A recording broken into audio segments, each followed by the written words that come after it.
Good afternoon. Thank you very much for being here. Before we get started, the mayor would like to say a few words, so I'm going to turn it over to the mayor and then I'll come back with our announcements.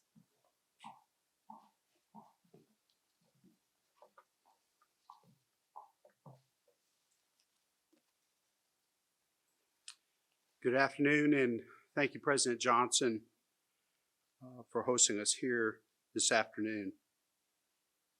Violent crime is a scourge impacting individuals and families in record numbers in Columbus and cities across the country.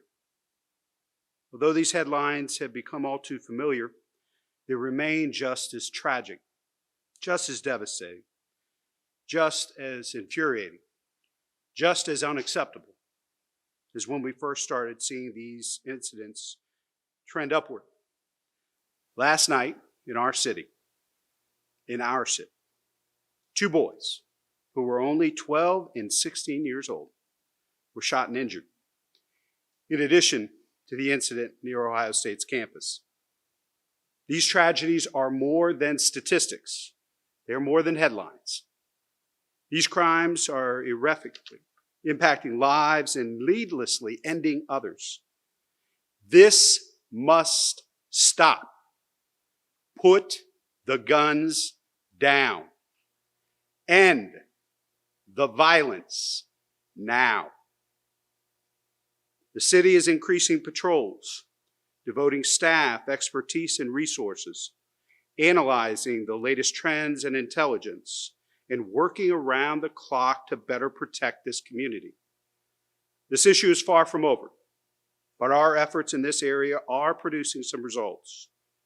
With total incidents in the University District down 51% since we launched our safety plan in partnership with the university several weeks ago.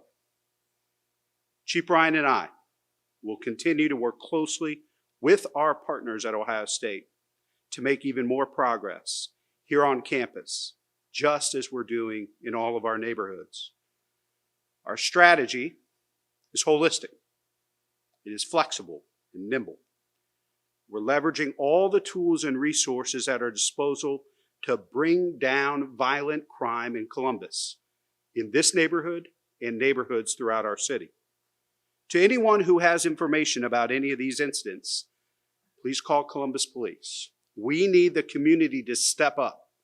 We know this is a very small number of folks committing violent crimes throughout this city, and we need the public's help in getting them off the streets and bringing them to justice.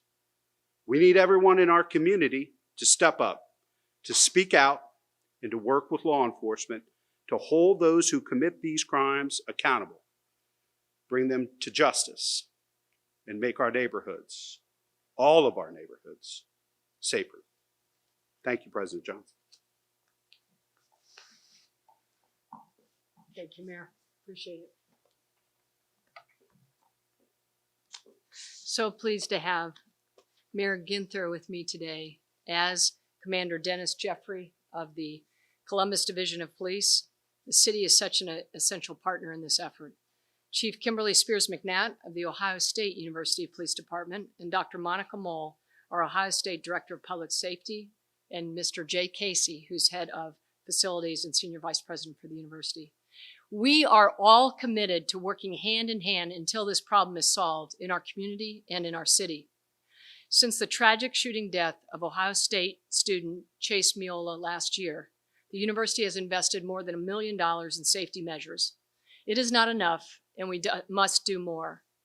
Today, I have directed the university to invest an additional $2 million of funding per year over the next decade to enhance safety and security on and around our campus for a total of at least $20 million. The additional funding that I'm announcing today begins immediately and will be dedicated to the following enhancements. Immediately expanding by an order of magnitude our off-campus security, including using additional private security, as well as continuing to support the Community Crime Patrol.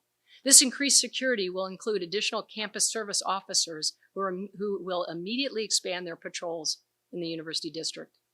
The university is also adding additional mobile lighting and at least 10 mobile camera systems to saturate the area where our students live. We are immediately extending our Lyft Ride program to include getting students to and from the Short North area. OSU Police Department continues to recruit and train new officers. 4 new officers were recently sworn in as we work towards our safety task force goal of increasing our joint patrol off campus. We will continue to recruit and hire additional officers.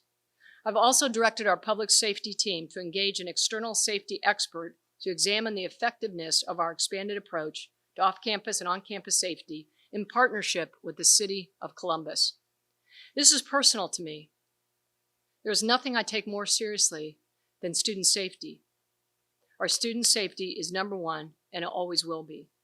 I met with our students who have been impacted by these crimes. I know our students will never forget these experiences, and I will not rest until this is solved. I would also like to say with the mayor that we understand this is a community issue that's larger than just security. Public safety needs a holistic approach, as the mayor said, and so we are involving, as an educational institution, our College of Social Work, our John Glenn College of Public Policy, our College of Arts and Sciences.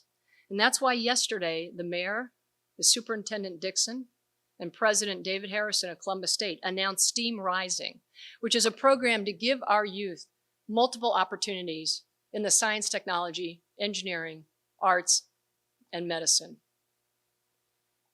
We believe that this is our holistic approach is what we need in order to address this problem and give our communities the opportunities to live rewarding and productive lives. I'd be glad to take questions. Thank you very much. President Johnson, parents have been critical and wondered why these kind of steps have not been taken sooner. There were billboards, electronic billboards that went up from some parents groups.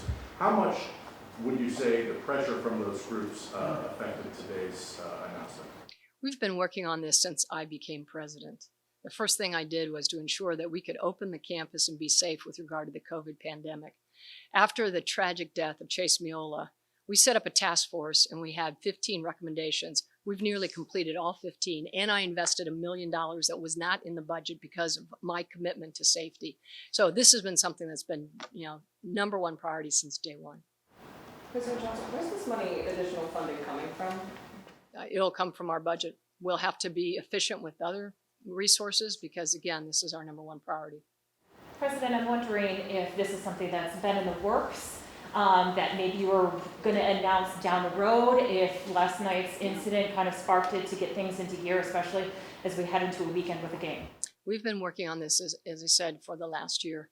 We've had these recommendations and priorities. Now, we know that gun violence has spiked in the U.S. across the country since the pandemic. It's up almost 50% over what it was prior to the pandemic. And we've been increasing our lighting. About 3-4 weeks ago, we put in 10 additional lighting systems. We had 5 additional camera systems deployed. We increased the capacity to move 11 more community crime patrol officers, as well as we hired on Best Security Guard to help us with our private security. So this is an added increase, reflecting the increase in the crime. But did last night's event spark today's announcement? Last night's events were terrible. I mean, they're just tragic. I don't want that to happen again. So we're announcing it today. Can you tell us why more private security is going to be hired? Is there not enough manpower between CPD and OSU police? And how many private security will you have? Yeah. So as I said, we're going to increase our private security on our it's called campus service officers by an order of magnitude. So that means on the order of factor of 10. And again, as I mentioned, the amount of gun violence has increased dramatically over the last year, and it's continuing to increase. As the mayor said, we need people to put the guns down. And because of that increase, we need to respond, and we need to respond swiftly, and we need to respond immediately, which we have been doing, and we need to make this stop. President, can I ask Commander a question? Absolutely. I mean, well, I shouldn't speak. Sure. In that same vein of Tom's question, I'm wondering, with CPD staffing shortages, where are these officers going to come from? If you don't mind stepping up and phoning so we can hear you. Where are these officers going to come from, and what response has CPD had in the last month or two to add additional resources to the off-campus and campus area? Yeah, sure. So I'm the commander for Zone 4, which encompasses 4 precincts. So we have mid-watch officers that work 9 a.m. to 7 p.m. and then 7 p.m. to 5. So I've just shifted those officers to the campus area in coordination with some crime interdiction officers that we've talked about that are partnered with LSU. So we understand, I don't want to, steal resources from other parts of the city. We want it to be an equal effort. So I can control Zone 4. And like I said, we have constant conversations with LSU almost daily where, the incident happened last night. So, we'll put some resources and we try to be smart about where we put the resources. Just having officers drive around aimlessly isn't going to help us. We need to put them where there are incidents happening or where we feel like they're going to be most effective. So when the president announced that crime has dropped 51% since some of these initiatives have gone into place, can you talk me through some of those stats so we understand where that's coming from? Yeah, sure. So we basically have really emphasized violent crime, meaning robberies to individuals, felonious assaults, and burglaries. So when we mentioned that 51%, those are the 3 main criteria that we've really been measuring, and those have been down 51%. We were averaging prior to August 27th, I think about 12 of those incidents per week in the University District area. Now we're down to about 6. So that's where the 51% comes. And maybe if I can make a, just don't want to necessarily on the podium because you're doing right. But I just wanted to say that the statistic that I mentioned was from a national, and I'll get you the reference, that across the nation, we've seen a 50% increase in gun violence. Question for President Johnson. So last year, after the murder of George Floyd, students at Ohio State called for the university to cut ties with CPD. And just curious on, I keep hearing at a lot of press conferences that, the police and the university want people to come forward with information. Do you feel that that has kind of caused a distrust between students and the police, and what is the university doing to build that trust? So after the George Floyd protests, we stood up a public safety advisory committee, and that was comprised of students, faculty, and staff, administrators, and I think it was chair. I wasn't here yet, but was it Chair Jay Monica Mole? Monica Mole chaired or co-chaired it, and they got together and came up with a number of recommendations, which have also been implemented or nearly all implemented. So I think we've worked through. Again, I think the main thing is this has got to be a holistic approach. This is a huge society problem. How do we reinvent public safety? How do we use what we're learning as an educational institution in order to provide opportunities that give other options for people that are committing these crimes? President Johnson, how do you think that distrust or the rift, if you will, between students and police manifests itself? Do you think it's a situation where police perhaps may not be as enthusiastic about their job to help students, or do you think it may be the other way, that students may not trust police enough to come forward with information? Do you think it's manifesting itself on campus in a way? Well, I'm new here. I've been here a year. We have a new chief of police, Elaine Bryant, Chief Bryant. Commander Jeffrey's been great. The police chief, I've met with her. She's met with our students. We are building that trust, and we are building a great working relationship, and we plan to enhance that together. So if parents have questions about safety for this weekend, what do you have to say to those parents and students? We are placing the investments and deploying the resources necessary to keep students safe. And one of those recommendations is also education. And so we're going to be getting out some modules about safety and being alert. We're also putting in place, we've been briefed, we have meetings almost every day with Jay Casey and Monica Mole, looking at where are people being deployed and how can they keep our students safe. We have time for one more, if anybody has a question. All right. Yes, one more. Anywhere particularly that you want to target more lighting, and why has that not been done previously? Well, we have actually put in a lot of lighting already, 10 major lighting stations, of which our students have told us they super appreciate it and that it's helping. There's always a way to do more.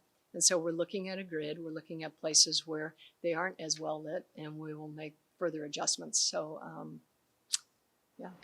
Thank you. Thank you all for being here. Clarification for that. Yeah. With this additional funding is going towards temporary lighting right now, but we're considering. No, not temporary. No, yeah, I wanted to and this would be great to clear this up. I know we talked about temporary. Temporary meaning that they're mobile. So if they need to be moved, they can be moved, but they're not temporary. these will be there. They will be constant fixtures, so I just want to make sure that we clear that up. No, thank you. All right, thank you, everybody. Thank you so much. That includes cameras too, though? Sorry? That includes the cameras too, the mobile Yes, oh, cameras? absolutely, yes, good question, yeah, absolutely.